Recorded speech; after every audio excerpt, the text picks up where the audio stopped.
In this video lesson, we will discuss about compound interest, where interest is compounded more than once a year. Our objectives: compute interest, maturity value, and present value in compound interest, and solve problems involving compound interest is computed more than once a year. First of all, we need to familiarize some of the definition of terms na gagamitin natin in this video lesson. Unlike sa previous video lesson natin na ang pag-compute natin ng compound interest that is only once a year. Dito, more than once a year. So first of that is the frequency of conversion, or denoted as small letter m. That is the number of conversion periods in 1 year. Another is the conversion of interest periods, denoted as small letter t, and that is the time between the successive conversion of interest. And then the total number of conversion, where paano natin makuha? By getting the product of the frequency of conversion and time in years. So, i-multiply lang natin.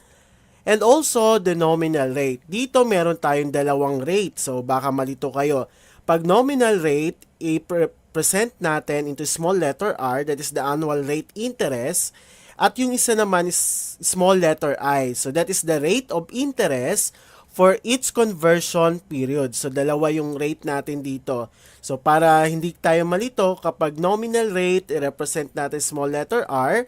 And then yung rate of interest for its conversion period, i-represent natin as small letter I. Kung saan makukuha natin yung rate of interest for its conversion period by R dividing by M, or the annual rate interest divided by frequency of conversion.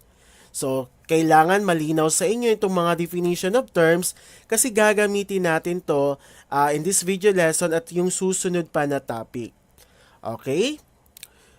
So, ano yung mga conversion period natin? So, kapag annually, so ibig sabihin, interest is compounded once a year, isang beses lang.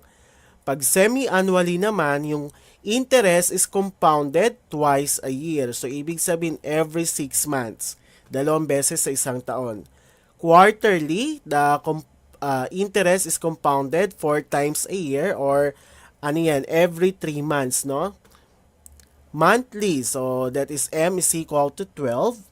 So for example, the nominal rates and the corresponding frequencies of conversion and interest rate for each period. So halimbawa, meron tayong 2% compounded annually. So ano yung nominal rate natin dito?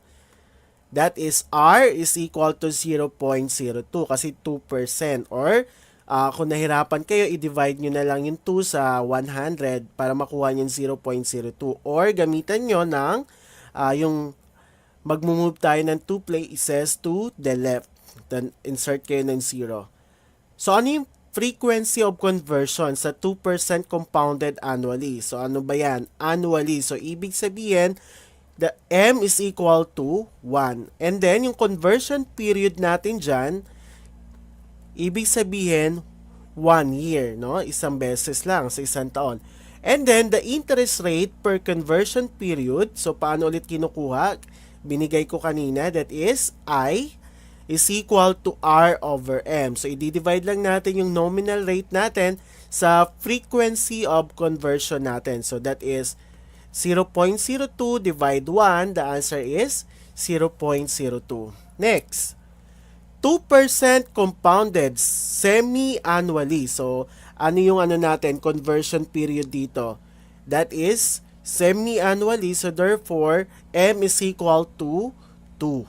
Okay? Then, yung conversion period natin, so every 6 months.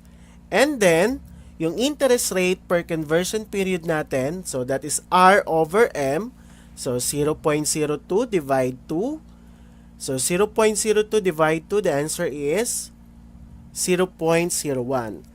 And also, if we have 2% compounded quarterly, so ano yung magiging frequency of conversion natin? Quarterly. So, that is M is equal to 4. So, dapat di kayo malito kapag semi-annually, M is equal to 2. quarterly, m is equal to 4. So, ano yung conversion period natin dito? Every 3 months. And the interest rate, that is R over M, so 0.02 divide 4, it is equal to 0.005. Next, 2% compounded monthly. So, ano yung value ng M natin or yung frequency of conversion? M is equal to 12 kasi monthly. So, every month, no? Every month. And then, yung I natin or yung interest rate per conversion period is R over M or 0.02 divide 12. The answer is 0.0016. So, nilagyan na natin ng bar sa taas dahil paulit-ulit yung 6 dyan. Or, tinatawag natin yang, so ang tawag natin dito is vinculum. Okay, next. 2% compounded daily. So, ano yung M natin dyan? That is 365 and that is per day. So, yung I natin is 0.02 divide 365. So, hindi na natin kunin yung decimal kasi masyadong mahaba yan. So, as is na yung 0.02 over 365. So, ganun din nyo kapag kinumpute nyo using scientific calculator. Alright, so, paano ba natin kukunin yung maturity value in compounded M times a year? So, using this formula, so, where P is the principal amount or the present value, F is the maturity or the future value at the end of the term, R is the nominal rate, T is the term or time in years, M is the frequency of conversion. So, pwede rin natin gamitin tong formula na to. This is P times 1 plus I raised to N. Yun nga lang, kapag ginamit natin to, kailangan natin kunin muna yung value ng I. So, kanina, paano ulit kunin yung I? Yung tinatawag nating rate of conversion per what? No? That is the rate of interest for its conversion period. So, paano kinukuha yon? That is R over M. And then yung N. So, paano natin kunin yung N? Or yung total number of conversion periods. That is M times T. So, kung ito yung gagamitin yung formula, kunin nyo muna yung value ng I at kunin nyo muna yung value ng N. Or pwede rin naman to. No? Pwede na to. Alright, so start tayo. Find the maturity value and interest if 10,000 is deposited in a bank at 2% compounded quarterly for 5 years. So, ano ang tinatanong dito? Maturity value or yung tinatawag nating future value ng pera. And then, the compound interest. So, ibig sabihin, ano yung mga given natin? So, yung 10,000 dyan, since future value yung hinahanap, yung 10,000 dyan is yung present value. And then, yung nominal rate natin is 0.02. And the time or the number of years is 5 years. And then, ano yung frequency of conversion natin? M is equal to 4. Bakit 4? Because compounded quarterly. So, ang hinahanap natin dito ay, okay, first muna, dahil ang gagamitin natin formula is yung P times 1 plus I raised to N. So, kunin muna natin yung value ng I natin or yung rate of interest for its conversion period. So, kunin muna natin yung I natin. R divide M or 0.02 divide 4, the answer is 0.005. And then, yung N natin, or that is M times T, so kung ilang conversion periods, so ilang beses, no? Yung conversion periods ng compound interest. So, that is 4 times 5, that is 20. So, kunin muna natin yung I saka N natin. So, therefore, since hinahanap natin yung future value at kinuha natin yung I saka N, ang gagamitin natin formula is yan. 1 plus I, P times 1 plus I raised to N. Alright. So, yung iba, nagtatanong kung paano ba ilagay yan sa calculator. Sige, ipapakita ko using your scientific calculator. So, gagamit tayo ng scientific calculator para makuha yung future value na to. Okay, gamit yung scientific calculator nyo, pwede rin kayo mag-download ng mga scientific calculator. Marami kayong pwedeng i-download dyan. gamit yung cellphone nyo. So, paano ba gawin to sa calculator? Kasi yung iba nagtatanong kung paano daw i-compute using scientific calculator. Of course, una muna, i-type nyo lang yung 10,000. So, 10. So, type nyo lang using your calculator. That is 10,000. And then, ito, yung parenthesis natin. That is 1. Since 1 plus 0.005, so idugtong nyo na lang yung 0.005 dun sa 1. That is 1.005. And then, parenthesis. And then ito, yung pang-exponent natin. So, lagay natin yung 20. Okay? So, ganyan nyo ilagay sa calculator nyo. And then, pindutin nyo na lang yung equal sign. Okay, so the answer is 11,048.96. So, kunin lang natin yung dalawang decimal dito sa sagot natin. So, that is 11,048.96. So, niround up na natin yung sagot natin into 2 decimal places. So, ito na yung future value natin. So, ano pa yung isang hinahanap? Yung interest. Okay, so, kukunin pa natin yung compound interest. So, paano kunin yon? And that is the future value minus the present value. So, yung future value natin is 11,048.96 minus the present value which is 10,000. So, gamit yung calculator nyo, pwede rin naman. So, minus 10,000. Okay, equal. So, the answer is 1,048.96. Okay. Using your calculator, pwede nyo makuha agad yung sagot. Alright, next. Example number 3. So, find the maturity value and interest. So, ito ulit ay for maturity value and interest pa rin yung hinahanap. So, that is compounded monthly. So, tingnan natin. Okay. So, dito naman class, sa ano natin, sa example number 3, compounded monthly naman siya. So, therefore, yung M natin dito, yung M natin dyan ay 12 kasi monthly. So, same yung given dun sa nauna, no? Yung present value is 10,000, then the nominal rate is 0.02, and 5 years. Okay? Yung T natin is equal to 5 years. So, therefore, kunin natin yung I, 0.02 divide 12 is, so bakit hindi ko na nilagay yung decimal dito sa I natin? Kasi class, kapag magkakamali kayo kapag ni-round up nyo into 2 decimal kasi, halimbawa 0.02, okay, divided 12. Okay, so, maging ganyan lang, maging fraction lang din siya. Kapag ginawa kasi nating decimal yan, ayan o, masyado siyang mahaba. So, as is na lang na yan ang ilagay nyo mismo sa calculator. Para iwas sa, yung sa final answer nyo, hindi ganun kalayo dun sa makukuhang final answer. At saka exact yung makukuha natin. Kapag ito yung ginamit natin. Kasi kapag ni-round up nyo pa to, malayo yung sagot nyo makukuha dun sa final answer. So, ito na mismo ang sagot nyo.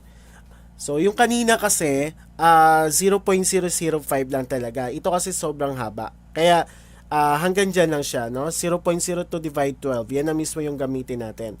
And then, yung N natin, since yung M natin is 12, and in T is 5, so that is 60 conversion period. So, using your, so, ang hinahanap ulit natin dito is the maturity value or the future value. So, using the formula, yung kanina, that is P times 1 plus I raised to N. So, gamit lang yung calculator nyo. Okay? So, using your scientific calculator, that is 10,000. So, times 1 plus, so, pindutin nyo itong, fraction var, 0.02 and then over 12, then lagyan natin ng close parenthesis.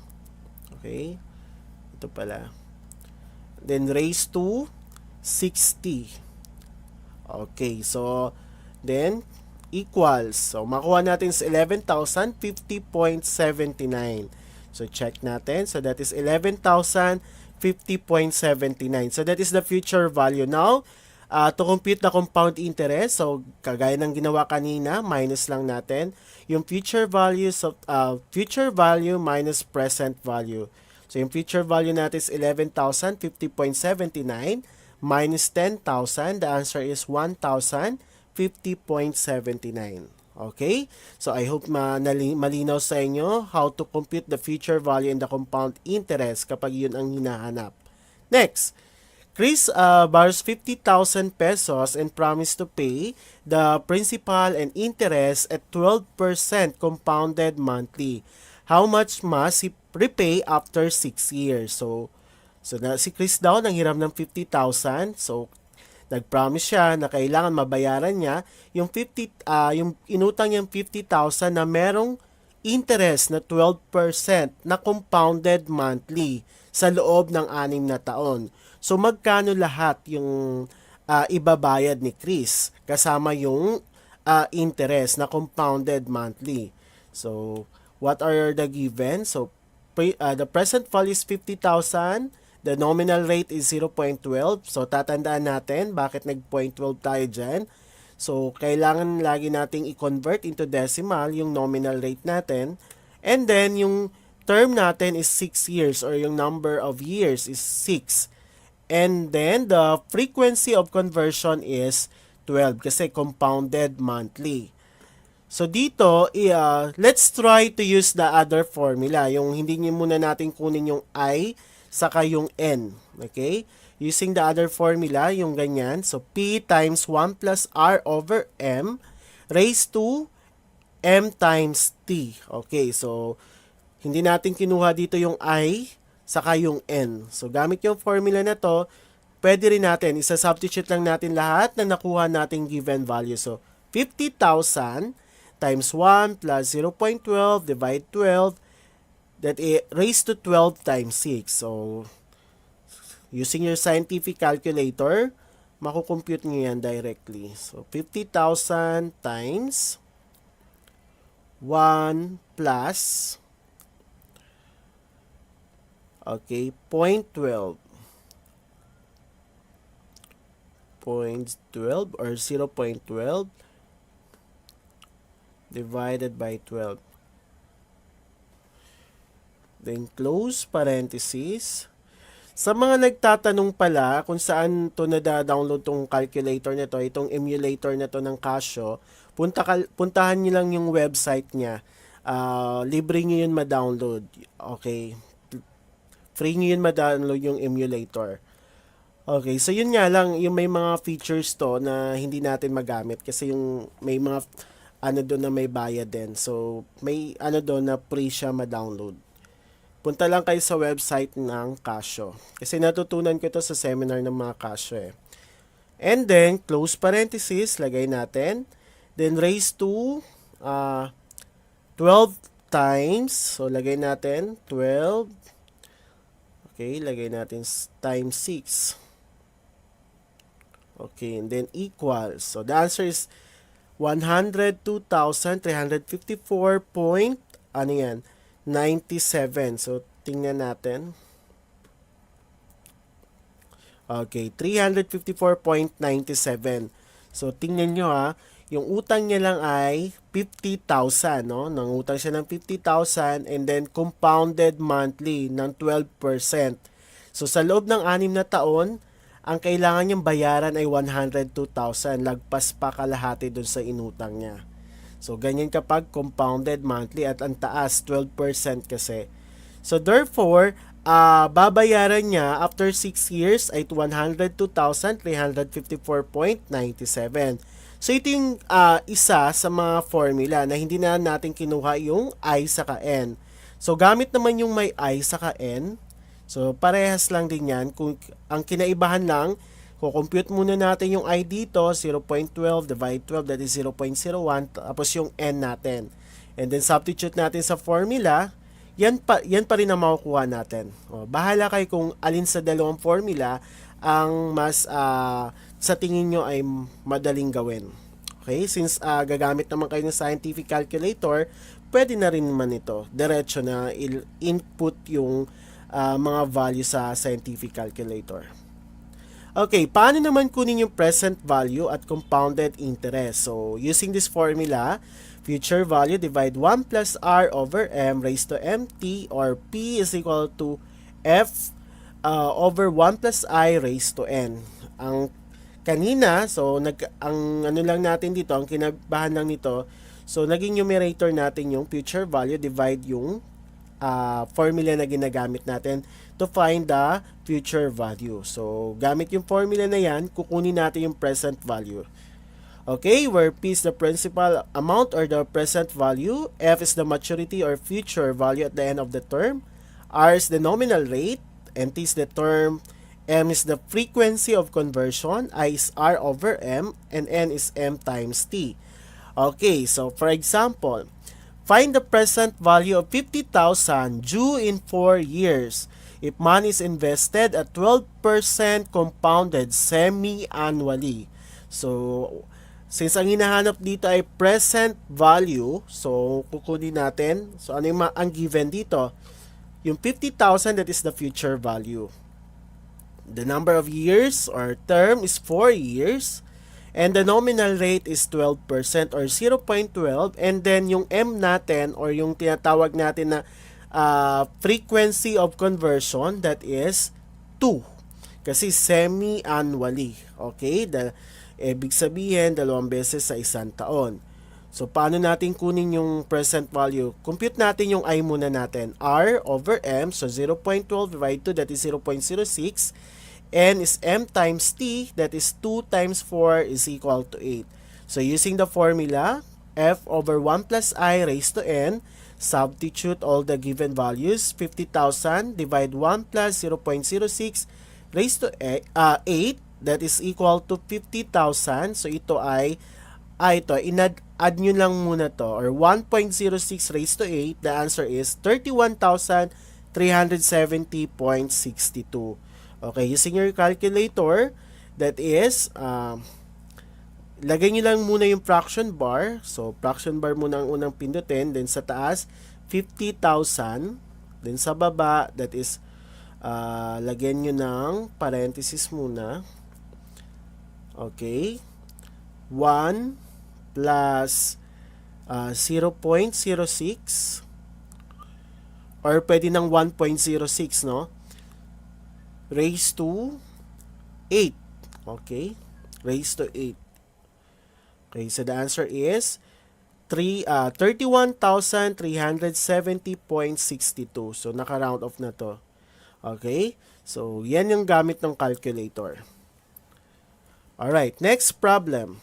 What is the present value of 25,000 pesos due in 2 years and 6 months if money is worth 10% compounded quarterly? So, ano yung given values natin?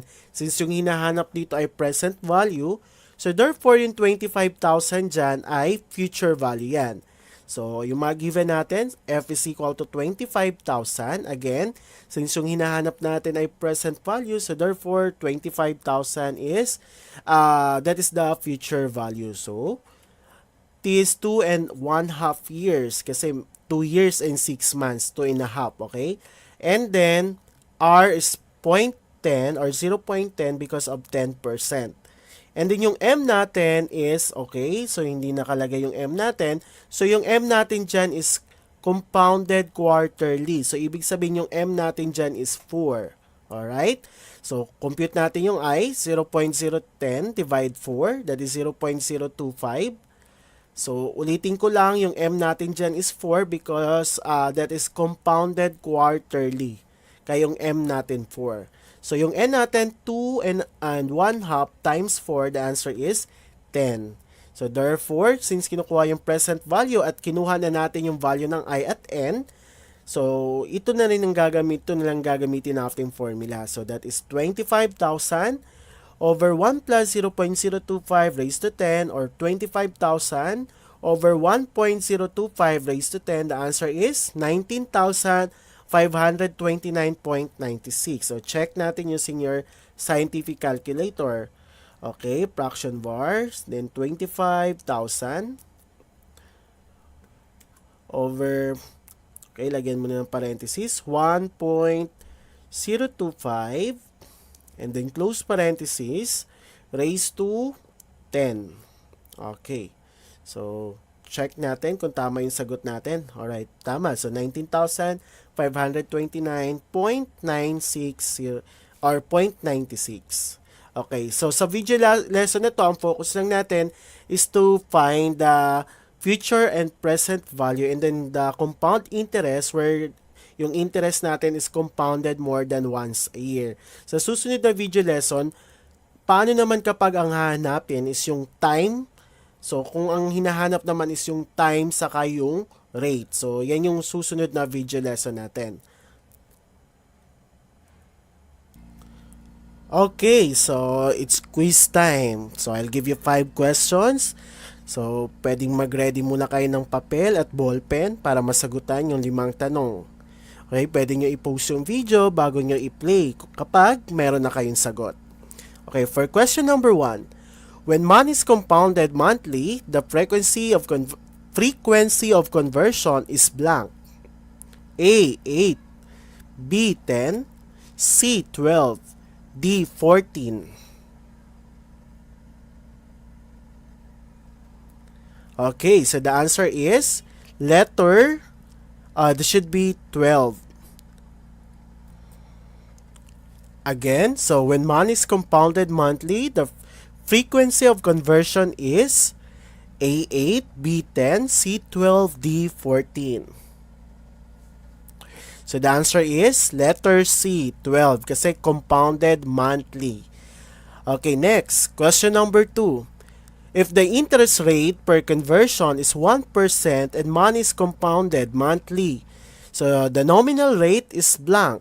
A, 12%, B, 14%, C, 16%, and D, 18%. If the interest rate per conversion period is 1% and money is compounded monthly, the nominal rate is blank. Okay, so the answer is 12%. Okay, ang binigay dyan is yung interest rate per conversion, no? Yung I. Okay, yung binigay dyan is yung I. So, kukunin natin yung R. Next. For question number 3, when the term is 3 years and 6 months and money is compounded semi-annually, so the total number of conversion period is blank. A, 5, B, 6, C, 7, D, 8.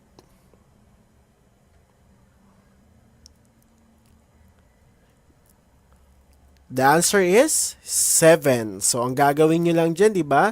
N is equal to M times T. So, yung M natin dito is 2. And then, yung T natin is 3 and 1 half. So, 3 and 1 half times 2, the answer is 7. Next, number 4. When the annual interest rate is 16% compounded quarterly, the interest rate in a conversion period is blank. A, 2%, B, 4%, C, 6%, and D, 8%. Okay, so the answer is letter B, 4%. Last, when the total number of conversion period is 12 and the term is 6 years, the money is compounded blank.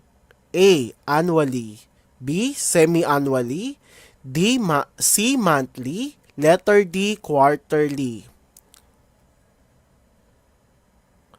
Alright, so the answer is letter B. Okay, congratulations in advance. You can share your score in our comment section sa video lesson na to para alam namin kung ilan din yung nakuha yung score. Or kung hindi man nakakuha ng 4 and 5, pwede nyo ulit-ulitin tong video lesson para ma-practice kayo how to solve the future and present value and then paano kunin yung mga terms na pinag-aralan natin, yung frequency of conversion, yung number of, yung rate, no? Yung rate of interest per conversion period, and then the total number of conversion period. So, pwede nyong balikan yung video lesson.